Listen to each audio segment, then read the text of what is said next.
Sam was that kind of guy, man. He was universal in scope. And his music, I mean, he wrote great songs because he drew from everyday life. There's a wealth of knowledge in the life of Sam Cooke, man. The song, it would just go all through your bones. It's been too hard to live. Franklin freed herself from Cooke's grasp, grabbed her .22 caliber pistol, aimed it at Cooke, and squeezed off 3 shots. In his final days, Sam Cooke spoke words that now feel almost prophetic. A message that, after his death, would change music forever. On December 11th, 1964, the sole legend behind A Change Is Gonna Come was seen leaving a Hollywood restaurant, confident and full of plans. What happened? Hours later remains one of music's most haunting mysteries. The official story points one way, but friends, family, and fans have long believed there was more, much more behind the tragedy. I'm sorry, Sam. I'm sorry, Sam. I'm sorry, Sam. I kept saying this. And people didn't know whether or not. This is the untold story of Sam Cooke's last night, his final message, and the questions that still echo decades later. In the early hours of December 11th, 1964, the quiet of South Central Los Angeles was broken by a frantic call to the LAPD. The dispatcher's log recorded a report of a possible kidnapping and shooting at the modest Hacienda Motel, located on South Figueroa Street. Minutes later, officers arrived at a scene that would stun the music world. Lying lifeless on the floor of the motel manager's small office was Sam Cooke, the 33-year-old singer whose voice had carried anthems of love, faith, and civil rights into millions of homes. Cooke had been shot 3 times in the chest at close range. The shooter, motel manager Bertha Franklin, claimed she acted in self-defense after a violent confrontation. According to police records and Franklin's signed statement, Cooke had burst into the office wearing only a sports jacket and 1 shoe, demanding to know the whereabouts of a woman he had checked in with earlier that night. Franklin alleged that he grabbed her, believing she was hiding the woman, prompting her to fire her .22 caliber pistol. The coroner's report later confirmed 3 bullet wounds to Cooke's torso, any one of which could have been fatal. He was pronounced dead at the scene by responding paramedics. The Los Angeles Police Department quickly classified the case as a justifiable homicide, basing their conclusion almost entirely on Franklin's account and the corroborating statement of motel owner Evelyn Carr, who said she heard the commotion over the phone and called police. Despite the official ruling, friends, family members, and fellow musicians immediately questioned the circumstances, pointing to Cooke's reputation as a meticulous, savvy, and self-disciplined man. Within hours of the shooting, Cooke's death was front-page news in Los Angeles and quickly spread nationwide. Radio DJs interrupted broadcasts to play his hits, from You Send Me to A Change Is Gonna Come. In Chicago, where Cooke had deep community ties, church congregations held impromptu prayer vigils. In Harlem, record shops sold out of his albums by midday. But the public mourning was accompanied by a gnawing sense of incompletion. Cooke had been working tirelessly on new projects. His record label, a push for greater control over black artists' rights, and songs that spoke directly to the civil rights struggle. He had been in regular contact with friends and business partners, arranging meetings and sharing ideas in the days before his death. One of those contacts, according to multiple verified accounts, was an urgent late-night phone call on the evening of December 10th, just hours before his death. The content of that message has never been fully disclosed, but several who knew him said he seemed determined to convey something important, something left unsaid when the line went dead. In the wake of his passing, the question lingered. What was Sam Cooke trying to communicate before his voice was silenced forever? In the weeks leading up to his death, Sam Cooke was not just another star on the charts, he was a man in the middle of a personal and professional transformation. Among the projects closest to his heart was a song that would become his most enduring legacy, A Change Is Gonna Come. I haven't had a song that wasn't a hit, so I was on the charts, I think, from the time I started until now. Cooke began writing the song in late 1963 after hearing Bob Dylan's "Blowin' in the Wind" and feeling both challenged and inspired. According to his protege Bobby Womack, Cooke admitted that Dylan's song had moved him deeply because it was a white artist writing such a poignant anthem about racial injustice, something Cooke felt he needed to address as a black artist at the height of the civil rights movement. The lyrics of "A Change Is Gonna Come" were drawn from both public and private pain. Cooke's own experience of racial discrimination, including being arrested in 1963 in Shreveport, Louisiana, for refusing to leave a whites-only motel, left him determined to put his story into song. The composition became part lament, part prophecy, and part rallying cry for change. When Cooke first played the finished track for Bobby Womack, Womack later recalled that he told his mentor, "Man, that sounds like death."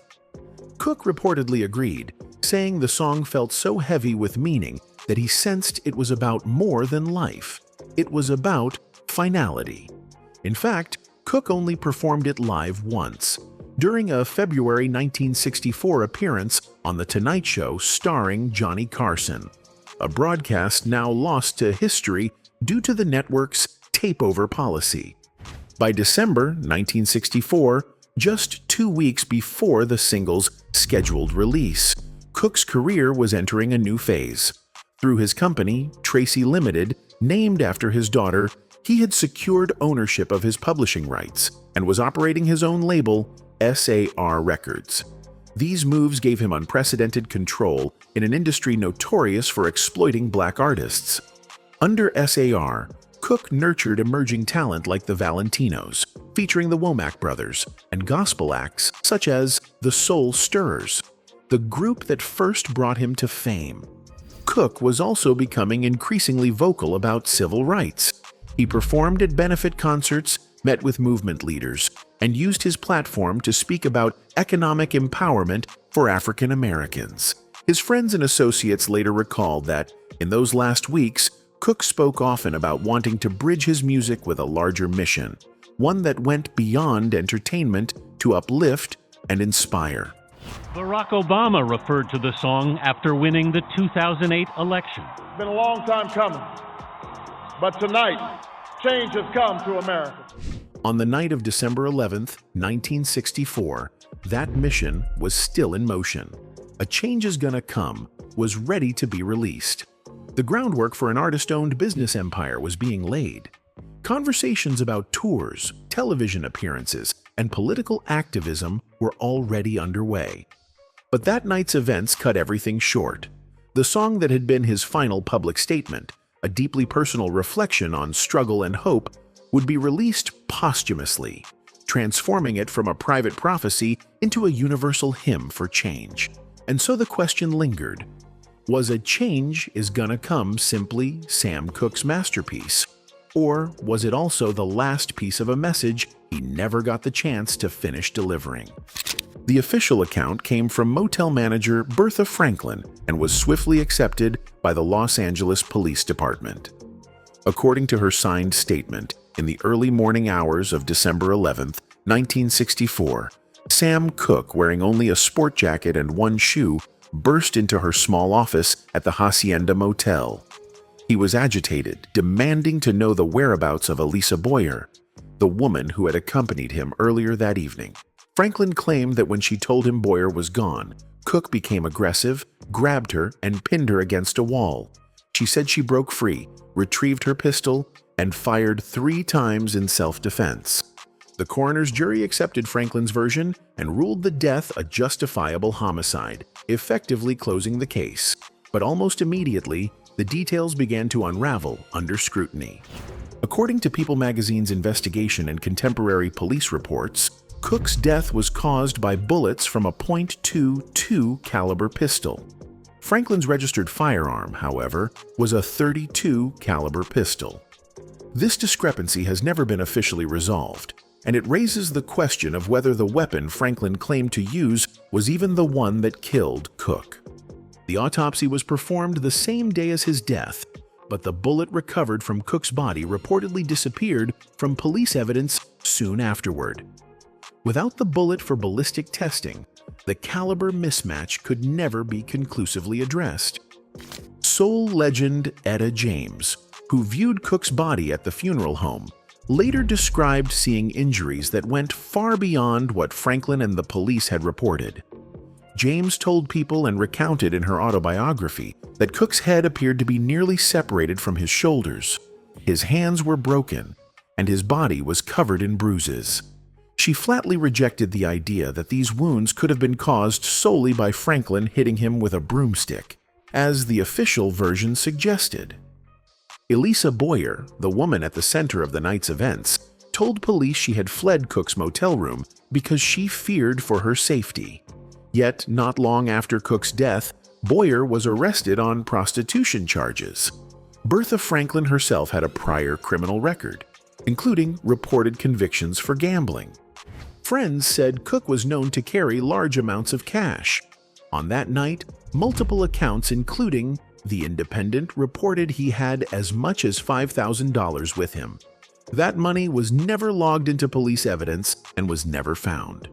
Muhammad Ali, one of Cooke's closest friends, famously remarked, "If Cooke had been Frank Sinatra, the FBI would be investigating."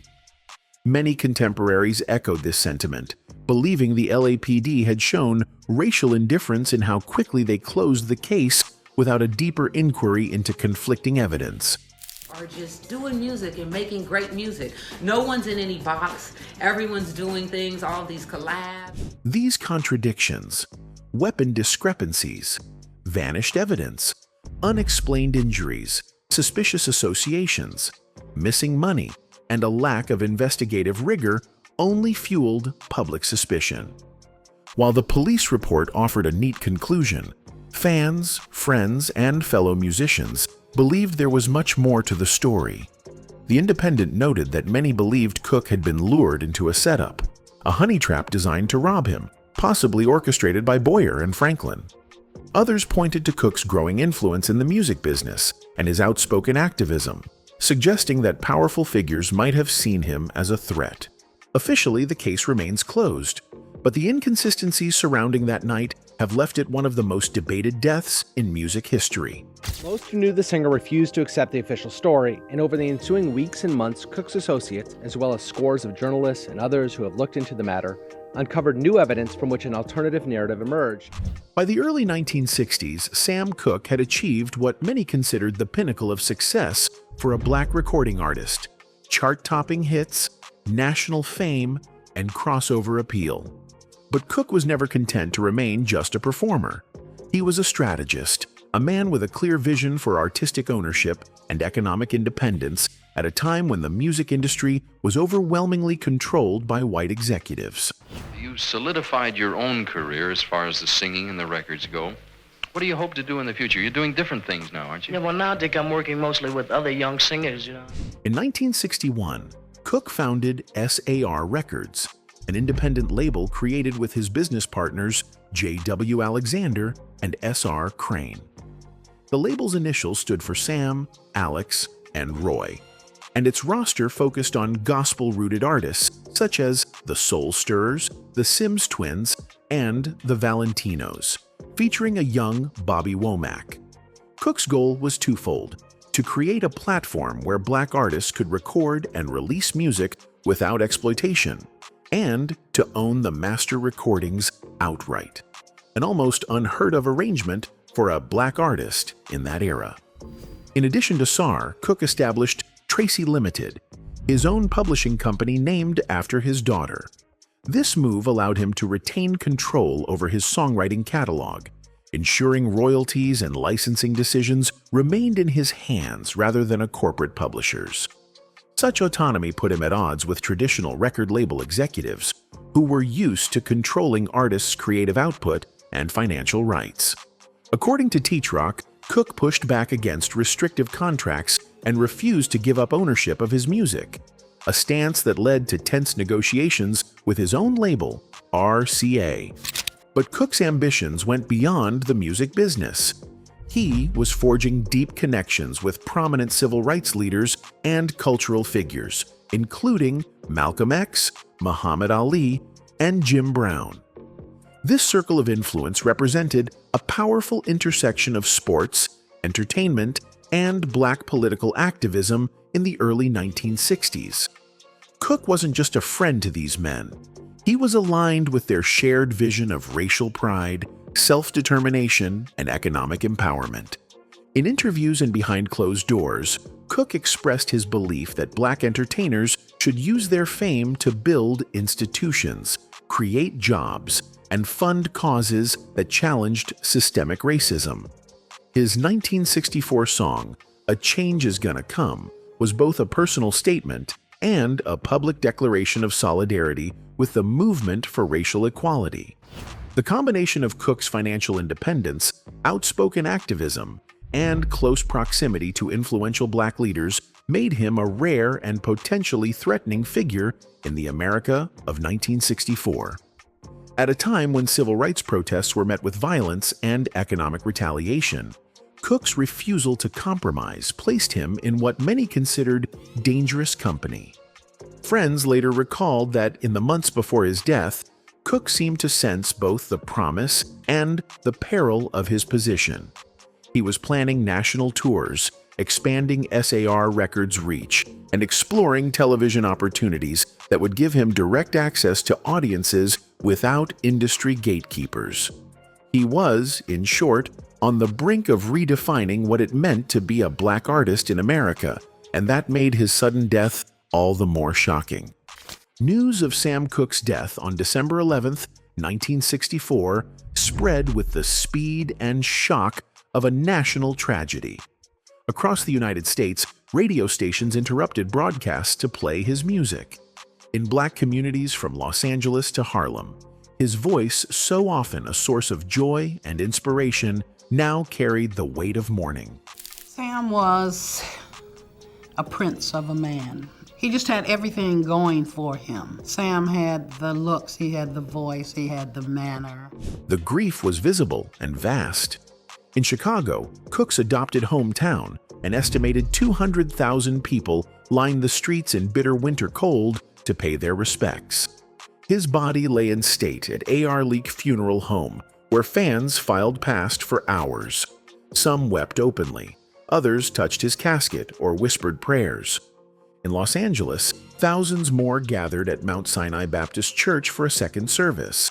Originally, gospel singer Bessie Griffin had been scheduled to perform, but her grief was too great.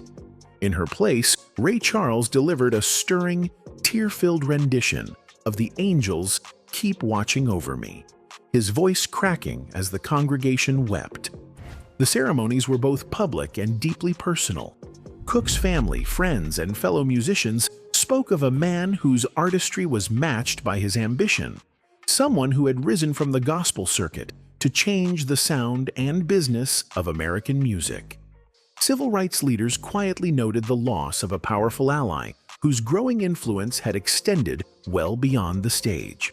Just 8 days after his death, RCA released Cooke's final album, Shake. The record's closing track was the now legendary "A Change Is Gonna Come," a song Cooke had completed earlier in the year and scheduled for release in February 1965. Instead, it arrived as part of his posthumous farewell.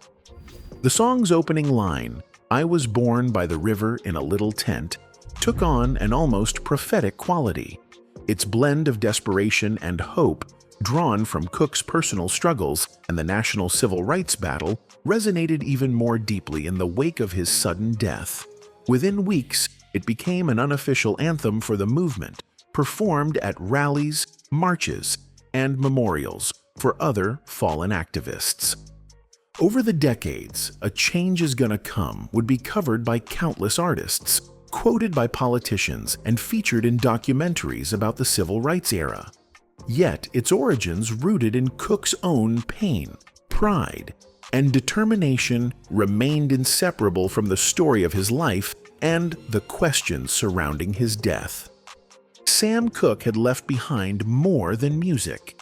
He left a message unfinished in life but immortal in song. Bobby Womack, once Sam Cooke's trusted protege and close friend, became the center of one of the most shocking postscript chapters in the singer's story. You just sit up and listen to people. He said, man, listen to the people talk. And that's where you get your hooks from. Only 77 days after Cooke's death, Womack, then 20, petitioned to marry Cooke's widow, Barbara Cooke, wearing one of Sam's suits to the courthouse. The request was denied until he reached legal age. On March 5, 1965, a single day after his 21st birthday, the marriage was finalized. The backlash was immediate and intense. Radio stations boycotted his records. Cooke's brothers and members of the community physically confronted him. Fans and the press branded him as the kid who married Sam Cooke's widow. Womack insisted his actions were motivated by loyalty and a desire to protect Barbara, but suspicion and outrage overshadowed his explanation. The marriage itself was turbulent and short-lived. Years later, it collapsed in scandal after Barbara reportedly caught Womack in a compromising situation with her teenage daughter from a previous relationship, an incident that permanently damaged his public reputation. Even though nothing was proven in court, all available evidence and testimony suggested the episode deepened the cloud of grief and controversy surrounding Cooke's legacy. For many, it blurred the lines between loyalty, opportunism, and betrayal, making Sam Cooke's final message feel even more cryptic and unresolved. Cooke's life was marked not only by his art, but by controversy. Some criticized his crossover into mainstream, which was primarily white audiences, as selling out, but others saw it as boundary-breaking and pioneering. His push for control in the industry was radical for a black artist, generating resistance and perhaps resentment from powerful figures who benefited from the old order. Furthermore, personal rumors, infidelity, and paternity disputes hovered around him, though unverified, fueling enough intrigue to overshadow both his music and his untimely death. When the dust settled, these elements coalesced into a narrative arc of immense tragedy. His prophetic song and shifting power dynamics set the stage for what could have been a transformative career. His suspicious death at that motel halted that trajectory and raised suspicions about deeper motives. The swift marriage of his protege to his widow intensified the emotional fallout, casting a long shadow over Cooke's memory. His earlier controversies, ambition, and activism seemed to dovetail into why his story remains both inspiring and unresolved. This interwoven tragedy transformed his final message into more than a lyric. It became a riddle. Sam Cooke's legacy resonates precisely because it's incomplete. "A Change Is Gonna Come" stands as both justice deferred and hope embodied. His death is a tragedy. His legacy is an unresolved, haunting testament. I think that his message of change, I think that the intention in which he used his platform has been also an inspiration to me and my choices in life. Lots of fans think that his final message was never fully delivered, his life silenced before it could finish its crescendo. Even today, we're left with aching questions. Was he knocked off because he was too powerful? Was betrayal personal, political, or both? The truth remains elusive. Yet every time that song plays, Cooke's voice rises again, not as proof, but as possibility. And maybe that was always his final and greatest message.